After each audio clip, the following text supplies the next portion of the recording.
Majelis Hakim hanya mempertimbangkan soal bagaimana penyidik memperoleh 2 alat bukti.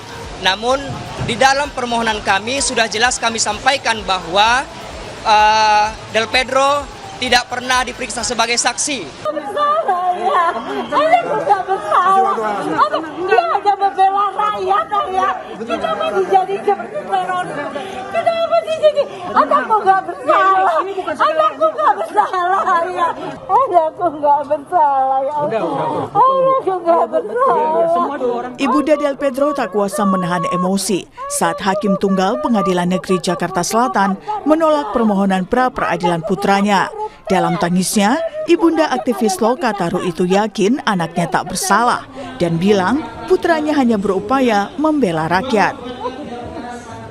Sebelumnya, dalam putusannya, Hakim Tunggal Sulistianto Rohmat Budiharto menyatakan status tersangka Del Pedro dalam kasus dugaan penghasutan aksi demonstrasi berujung ricuh pada akhir Agustus lalu dinyatakan sah menurut hukum. Hakim menilai proses penetapan tersangka dan penggeledahan yang dilakukan penyidik Polda Metro Jaya telah sesuai dengan ketentuan prosedural. 1.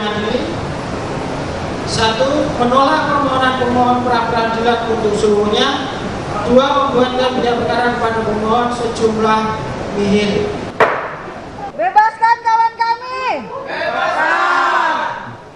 Pasca putusan, ruang sidang riuh. Rekan Del Pedro yang hadir dalam sidang berteriak, "Bebaskan kawan kami."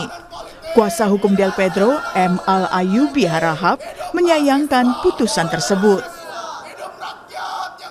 Ayubi bilang penetapan Del Pedro dan 3 orang lainnya sebagai tersangka dalam kasus dugaan penghasutan aksi demonstrasi berujung ricuh dinilai cacat prosedural karena dilakukan tanpa pemeriksaan terhadap yang bersangkutan sebelumnya. Majelis Hakim hanya mempertimbangkan soal bagaimana penyidik memperoleh 2 alat bukti.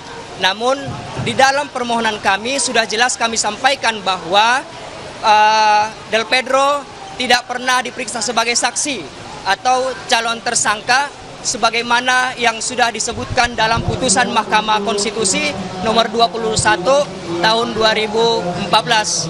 Di situ jelas disebutkan bahwa selain penyidik mendapatkan 2 alat bukti, penyidik juga harus memeriksa saksi yang akan ditetapkan sebagai tersangka. Di situ jelas penyebutannya dan. Selanjutnya, kuasa hukum Del Pedro meminta penyidik untuk segera melakukan pelimpahan kasus ke kejaksaan agar Del Pedro dapat segera mendapatkan kejelasan hukum.